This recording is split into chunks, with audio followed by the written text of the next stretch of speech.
코로나19로 인하여 많은 것들이 달라졌습니다. 가장 많이 달라진 것이라고 한다면 역시나 사람들 간의 관계일 것입니다. 코로나 이전에는, 코로나가 없었던 때에는 우리가 서로 자유롭게 만나서 무엇인가를 할 수 있었습니다. 그런데 코로나19의 감염의 위험 때문에 우리는 잘 만날 수 없는 그러한 상황을 살아가고 있습니다. 코로나19 팬데믹, 코로나19 대유행은 비대면 문화를 만들게 했습니다. 비대면, 얼굴과 얼굴을 마주하지 않게 되는 그러한 문화가 더 발전하게 됐다라는 것이죠. 그런데 지금으로부터 더 오래 전에도 2000여 년 전에도 비대면 문화가 있었습니다. 그것은 바로 편지 문화였습니다. 사실 편지, 서한을 전달하는 것, 그것은 더 오래된 역사를 갖고 있습니다. 2000여 년 전에 무엇인가 전달할 때에, 어떤 사람의 생각과 마음을 전달할 때에 2000여 년 전에도 편지를 썼는데요. 편지만큼 확실한 것이 없습니다. 그러니까 마음을 전달하고 생각과 의중을 전달하는 그런 의사소통 도구가, 또 비대면 의사소통 커뮤니케이션 할 수 있는 그런 도구가 바로 편지입니다. 고린도 후서를 보면 바울이 고린도 교회에 편지를 보낸 이 고린도 후서를 보면 바울이 기쁨에 관해서 아주 많이 말씀하고 있다는 것을 발견하게 됩니다. 바울은 여러 서신서들에서 자신의 신상을 자세히 소개했습니다.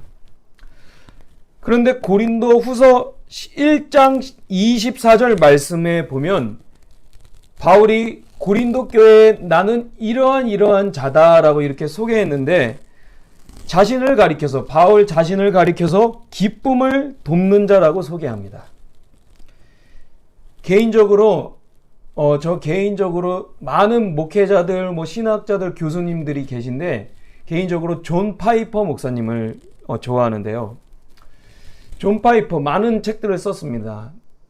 장래의 은혜, 믿음으로 사는 즐거움, 여러 책들을 썼었는데 그 존 파이퍼를 가리켜서 기쁨의 신학자라고 이렇게 말하기도 합니다. 그런데 존 파이퍼보다 더 오래전에 기쁨의 신학을 주창했던 사람이 아마도 바울일 것입니다. 바울은 우리가 너희 믿음을 주관하려 하는 것이 아니요 오직 너희 기쁨을 돕는 자가 되려 함이니 이는 너희가 믿음에 섰음이라 라고 이렇게 고린도후서 1장 24절에 말하고 있습니다.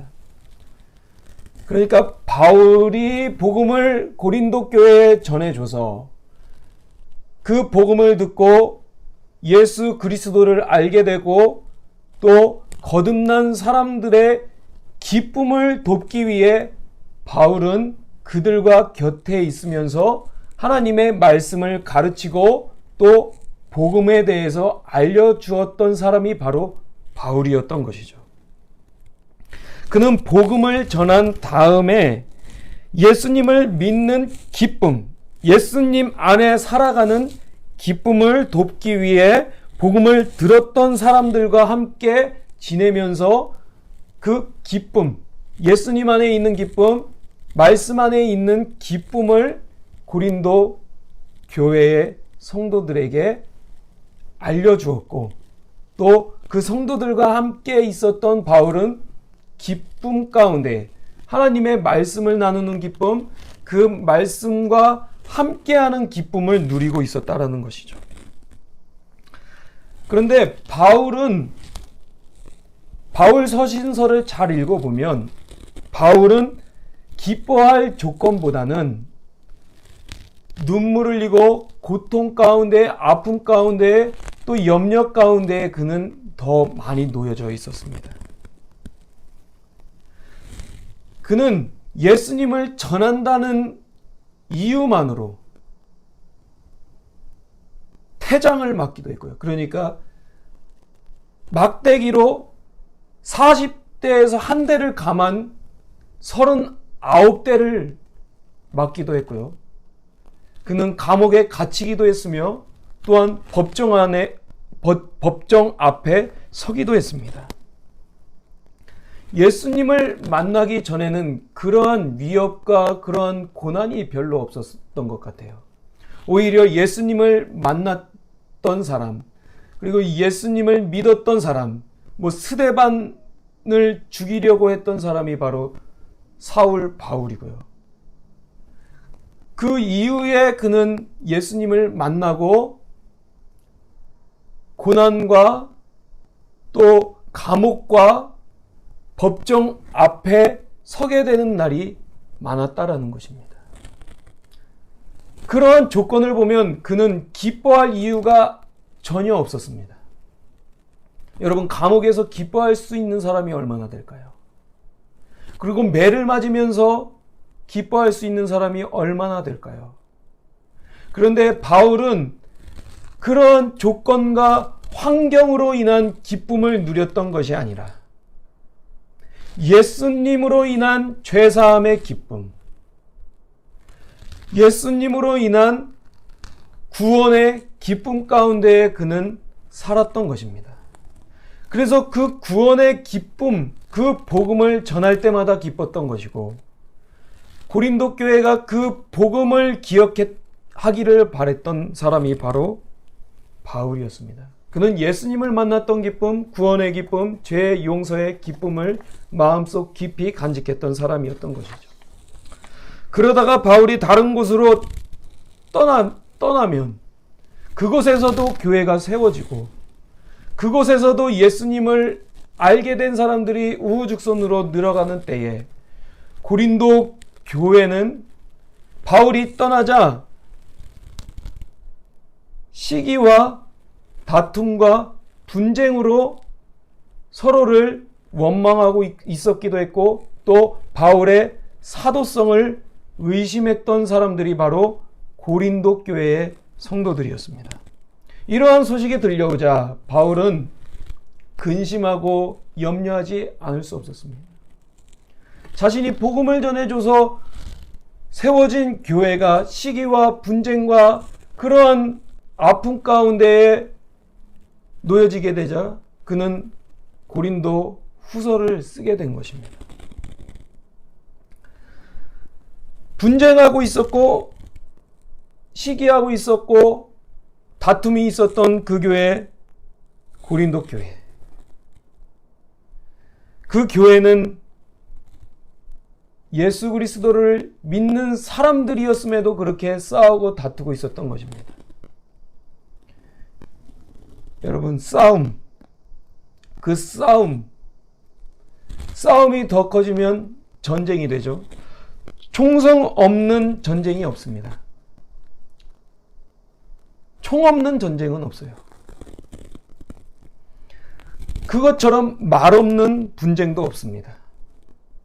고린도 교회는 말이 많았던 교회였습니다. 그냥 대화는 물론이거니와 알아듣기 힘든 방언까지 있었던 교회가 바로 고린도 교회였습니다. 그들은 대화 중에 서로 상처를 주기도 했고 또 알게 모르게 서로 시기했던 사람들이 고린도 교회의 사람들이었습니다. 여러분, 이 세상을 살면서 많은 사람들이 싸웁니다. 분쟁합니다. 분쟁의 원인이 무엇일까요? 서로 주장이 다르고 말이 다르기 때문입니다. 마음이 같지 못하기 때문입니다. 이해관계가 다르기 때문입니다. 불균형 때문입니다. 그들은 예수님을 믿고 살았으나 그들의 터전은 서로 달랐고 또 소득 격차도 달랐고 또 서로가 경험하고 있었던 하나님에 대한 지식도 달랐기 때문에, 신앙의 깊이도 달랐기 때문에, 용어도 달랐기 때문에 서로 이해할 수 없었던 것입니다. 제가 살아보니까요, 저의 안에 참 많은 사람이 살고 있는 것처럼 느껴질 때가 있습니다. 사람이란 그런 존재입니다. 어떤 때는 기쁨에 겨워 살아가요. 그런데 또 어떤 때는 슬픔 가운데 살아가기도 하고요. 또 다툼 가운데 살아가기도 하고, 어떤 때는 사랑으로 대할 때도 있는데 어떤 때는 삐져서 또 시기해서, 그런 사람이 바로 인간입니다. 예수님을 믿어도 그러한 본성은 그렇게 달라지지 않습니다. 고린도 교회의 성도들도 예수님을 믿었어요. 예수님을 알던 사람들이었습니다. 그런데 그들은 서로 시기하고 분쟁했던 것입니다. 그러니까 예수님을 믿어도 오랫동안 뿌리 깊게 있었던 나의 어떤 옛 자아들, 예수님 밖에 있었던 그 모습들은 그렇게 쉽게 변하는 것이 아닙니다. 교회에서는 그건 잘 몰라요. 가정에서 또 학교에서 그러한 본성의 모습들, 예수님 밖에 있었던 모습들이 나타납니다. 아닙니까? 정말 그렇습니다.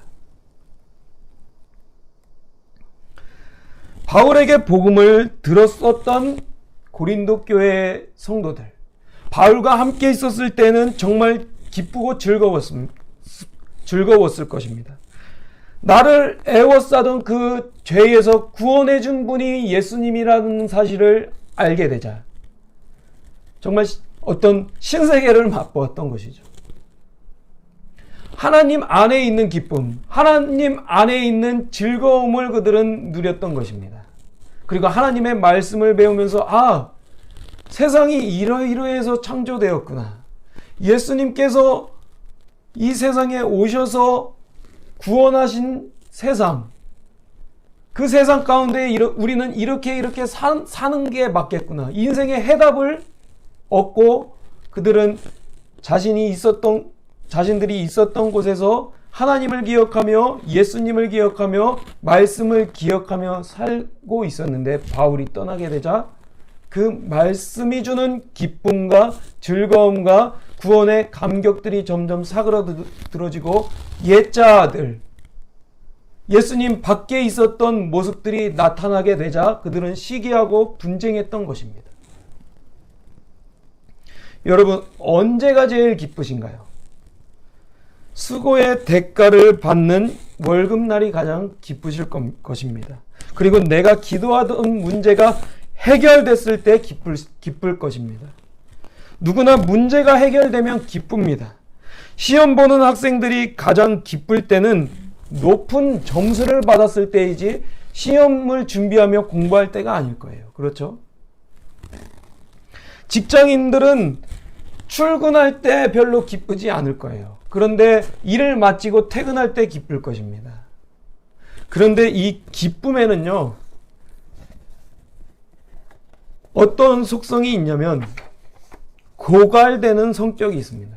그러니까 기쁨은 한없이 좋다가도 또 넘치다가도 점점점 사그러지는 성격이 있습니다. 이 말이 무엇이냐면, 우리가 늘 예수 안에 기쁘고 또 평강을 누리며 살 때도 있지만, 예수님 안에서의 그 기쁨과 평강이 어떤 때는 줄어드는 것처럼 느껴질 때가 있다는 것이에요. 우리가 문제에 당면했을 때, 어떤 문제가 있을 때 우리의 마음의 기쁨과 평안은 점점점 줄어듭니다. 그 문제의 기쁨과 평안을 빼앗겨 버리기 때문입니다. 안절부절하는 것이죠. 여러분, 평안은 무엇을 가리켜서 평안이라고 말하죠? 문제가 없을 때, 어떠한 것을 잘 진행하고 있을 때, 주님을 알아갈 여유가 있을 때, 주님이 나와 함께 하심을 느낄 때 우리는 평안하다고 말합니다. 그런데 주님이 나와 함께 계신다는 것이 희미해지고 구원의 기쁨과 평안이 점점점 줄어들면 불안한 거예요. 세상이 주는 문제가 더 커 보이는 거예요. 사실 예수님을 믿는 사람들이 예수님을 믿지 않는 사람들을 보면 그들 참 평안해 보입니다. 예수님이 없이도 평안해 보이고 그냥 잘 사는 것처럼 보입니다. 예수님을 믿지 않는 사람들, 그 사람들이 예수님을 믿지 않는다고 겉으로 내색하던가요? 내색하지 않습니다. 그들의 얼굴을 보면 담담해 보여요. 그렇게 담담하게 살았던 사람들, 예수님을 알았으나 예수님께서 십자가에 못 박혀 죽으시자 담담하고 또 어떻게 보면 평안해 보였던 사람들이 누구였냐면 바로 제자들이었습니다. 예수님께서 택하신 사도들이었습니다. 그 사도들을 예수님께서 찾아가셔서 말씀하신 것이 있는데 그것이 바로 너희가 평안하뇨라는 질문이었죠. 그들에게 진정으로 평안이 있냐? 평안하냐라고 물으신 분이 예수님이십니다. 예수님과 잠시 떨어졌던 그들은 겉으로는 평안해 보입니다. 그냥 유유히 호숫가에서 바닷가에서 고기를 잡는 그들의 모습을 보면 어떻게 보면 평안해 보여요. 그런데 그들의 내면은 어떠했죠? 예수님을 잃었다는 또 죽음에 빼앗겼다는 상실감과 예수님과 함께했던 그 나날들이 떠오르는 그러한 상황 속에서 그들은 실망하고 또 어떻게 살아야지 이제 예수님 없는 삶은 나의 삶이 어떠한 삶일까 이렇게 고민하고 염려했을 것입니다. 그때에 예수님께서 하신 말씀이 무엇이라고요? 너희가 평안하뇨. 바울을 통해 예수님에 대해서 많이 알아가고 있었던 고린도 교회의 성도들도 그러했던 것이죠. 바울의 말씀을 통해 들었던 예수님의 말씀이 점점점 작게 들리자 자신들의 옛 문화와 언어가 더 커지게 된 것입니다. 여러분, 사람의 자리는 소리의 자리입니다. 그토록 많은 교회에 사람들이 드나들지 못하게 되자 사회적 거리 두기가 격상되자 또 다시 교회는 적막해졌습니다. 그나마 있던 찬송 소리와 기도 소리가 점점 작아지고 적어졌던 것이죠. 교회뿐만 아니라 코로나19로 인해 사람들의 소리에 있던 그 소리가 있던 자리는 적막과 불평, 원망 이러한 소리들로 가득하게 되었습니다. 그리고 핸드폰 소리와 TV 소리가 더 커지게 되었습니다. 그러한 전자기기의 소리가 만남이 주는 소리, 그 소리를 대체해버린 것이죠. 당연히 웃음소리도 울음소리도 사람의 감정의 소리도 점점점 줄어들고 말았습니다.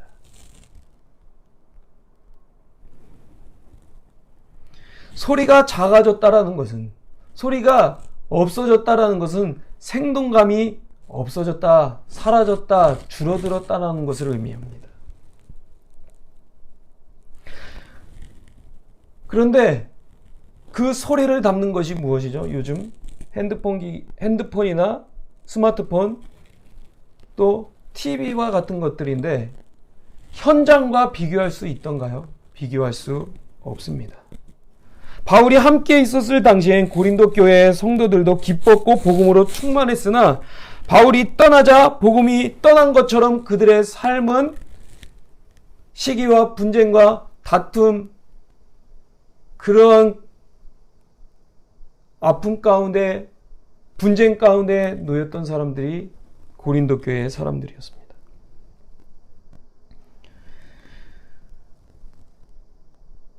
그들의 겉은 평안해 보였을 거예요. 그런데 그는 복음이 주는 그들이 누렸던 그 평안은 복음이 주는 평안함이기보다 사람의 생각과 말로 인한 것들이었던 것입니다. 이 세상이 지금 평안해 보이기도 합니다. 많은 것들이 질서 있는 것처럼 보이기도 해요. 정부의 어떤 지침을 잘 따르는 사람들도 있기 때문에. 그런데 그것은 복음이 주는 평안함이기보다 제한과 규제가 가져온 고요함에 가깝다고 해야 할 것입니다. 그렇게 얼굴과 얼굴의 거리가 떨어지니까 마음과 마음이 멀어지게 되고 고린도 교회의 성도들도 또 오늘날을 살아가는 사람들의 마음들도 점점점 떨어져 있게 되고 또 복음이 주는 기쁨과 평안도 점점점 줄어드는 것 같은 때가 바로 이 코로나19 때입니다. 그러한 고린도 교회에게 바울은 무엇이라고 말하냐면 11절 오늘 본문 말씀처럼 말합니다. 마지막으로 말하노니 형제들아 기뻐하라. 온전하게 되며 위로를 받으며 마음을 같이하며 평안할지어다. 또 사랑과 평강의 하나님이 너희와 함께 계시리라. 거룩하게 입맞춤으로 서로 무난하라. 바울은 본문에서 하라라고 말씀한 후에 하나님께서 어떤 분이신지도 말씀합니다. 그 하나님이 어떤 분이십니까? 바로 사랑과 평강의 하나님입니다. 바울은 고린도 교회가 하나님께서는 언제나 사랑과 평강의 하나님이시라는 것을 기억하기를 바랬던 것입니다. 그 하나님께서 너희와 함께 하실 거야 라고 이렇게 바울이 편지를 썼던 것입니다. 마음을 같이 할 때에 우리는 평강이 있고 기쁨이 있고 또 즐거움이 있습니다. 그런데 마음과 마음이 떨어질 때, 마음을 같이 하지 못할 때에 항상 언쟁과 분쟁이 있고 기쁨이 없고 기쁨이 없으면 당연히 평안도 없는 것입니다. 그때 우리가 기억해야 할 것이 무엇인가요? 바로 사랑과 평강의 하나님입니다. 사랑과 평강의 하나님을 기억하면 나의 죄, 나의 허물이 보이기 시작합니다. 내가 왜 마음을 같이 하지 못했을까라는 것이 보이기 시작합니다. 그러면 그것을 가지고 하나님 앞에 회개하게 됩니다. 그러면 그 회개 가운데 하나님께서 사랑과 평강을 부어주기를 시작하십니다. 그렇게 사랑과 평강이 내 마음에 부어지기 시작하면 내가 있는 그 자리가 사랑과 평강의 자리, 기쁨의 자리가 되는 겁니다. 여러분 정말 기쁘신가요? 복음의 기쁨이 있나요? 코로나19 상황 가운데 복음의 기쁨만 있다면 우리는 이 코로나19 상황을 담대하게 헤쳐나갈 수 있을 것입니다. 그런데 그 기쁨이 없으면, 그 기쁨을 빼앗겨버리면 우리는 코로나19가 주는 염려와 두려움 가운데 함몰될 거예요. 그러나 그 가운데서도 건져내시고 그 가운데서 구원해 주시고 또 새롭게 하시는 주님을 기대하며 우리는 살아갈 수 있는 것입니다. 우리는 주님으로 인해 살아가는 것입니다. 예수님으로 인해 살아가는 것입니다. 예수님이 주시는 소망 갖고 사는 겁니다. 그 소망이 없어지면 우리는 절망 가운데 놓이는 것입니다. 죽음이 주는 두려움, 어둠 가운데 우리는 살아가는 것이죠.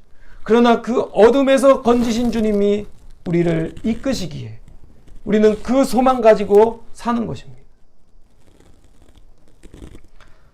사람들이 서로를 등지는 이유는 무엇이냐면 내가 옳았다는 생각 때문입니다. 뉘우치지 않기 때문입니다. 하나님 앞에서 회개하지 않기 때문입니다. 그렇게 되면 마음을 같이 할 수 없게 되고 갈라지는 것입니다. 우리나라 교회, 교단, 종파 정말 많죠. 그러한 분열이 바로 기쁨, 하나님이 주시는 기쁨, 평강을 빼앗겨버렸기 때문이죠. 어떻게든 이해하고 타협점을 찾아냈어야 되는데 그렇지 못했기 때문에 태생적으로도 물론 종파가 다 다르기도 하지만 장로교를 보면 그렇게 수많은 교단이 그렇게 분열되어 있고 마음을 같이 하지 못했던 것입니다. 그뿐만인가요? 대한민국은 좌파와 우파 갈라져 있는 상황이고요. 지역 갈등도 있고요. 마음을 같이 하지 못할 때에 우리가 기억해야 할 것은 교회는 그렇게 되면 안 됩니다. 주님을 생각해야 하고 하나님께서 주신 사랑, 하나님께서 주신 용서로 인해서 서로 하나가 되어야 한다는 것입니다. 그래서 사랑과 평강의 하나님을 기억하는 것이 더 중요한 때입니다. 많은 사람들이 유튜브에 말하죠. 666, 그다음에 코로나19 바이러스, 백신을 맞으면 정부의 노예가 된다. 그런 거 말해서 뭐합니까? 사랑과 평강의 하나님을 기억하게 됩니까? 아니죠. 사랑과 평강의 하나님은 언제나 우리와 함께 계시고, 바울도 오늘 본문을 통해서 하나님께서는 사랑과 평강의 하나님이다 라고 이렇게 말씀합니다. 그 사랑과 평강의 하나님이 우리와 함께 계실 것입니다. 오늘 말씀의 제목이 마음에 새겨진 단어가 있습니까? 입니다. 마음에 새겨진 단어가 있으십니까? 하나님께서 새겨주신 그 단어가 있으신가요? 저는 있습니다. 하나님께서 주신 그 단어, 마음에 새겨진 단어가 있다면, 하나님으로부터 출발한 그 마음의 단어가 있다면, 우리는 그 단어 하나 때문이라도 하나님께서 주시는 은혜를 누리게 될 것입니다. 여러분의 마음에 기쁨을 새기십시오. 이 기쁨은 하나님께서 주시는 것입니다.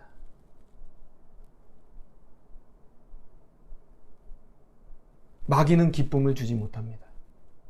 쾌락은 줄 수 있죠. 성적인 쾌락, 여러 가지 쾌락은 줄 수 있으나 그것은 진정한 기쁨이 아닙니다. 진정한 기쁨은 하나님을 알아가시는 것이고, 또 죄에 대한 용서를 받고 구원받았다라는 것이 정말 하나님께서 주시는 기쁨입니다. 그 기쁨이 있으면 우리의 생활이 평안해집니다. 그 평안 가운데 우리가 머물기를 원합니다. 바울은 할 수 없는 것을 하라고 한 것이 아닙니다. 할 수 있기 때문에 기뻐하라 라고 이렇게 한 것이고, 마음을 같이 하라 한 것이고요, 평안하라 라고 말한 것이고요, 그것을 가능케 하시는 분이 하나님이시기 때문에 사랑과 평강의 하나님을 말씀해 주신 분이 바로 예수님을 만났던, 예수님을 두 눈으로 목격했던 바울의 고백이었습니다. 저와 여러분의 마음에 복음 때문에, 말씀으로 인해 기쁨이 새겨지고 위로를 받으며 내가 있는 자리에서 마음을 같이 하게 되어서 분쟁이 아니라, 언쟁이 아니라, 목소리를 더 크게 높이는 것이 아니라 하나님의 사랑과 평강함 가운데 서로 종노릇하고 서로 평안한 삶을 살아갈 수 있게 되기를 주의 이름으로 축원드립니다.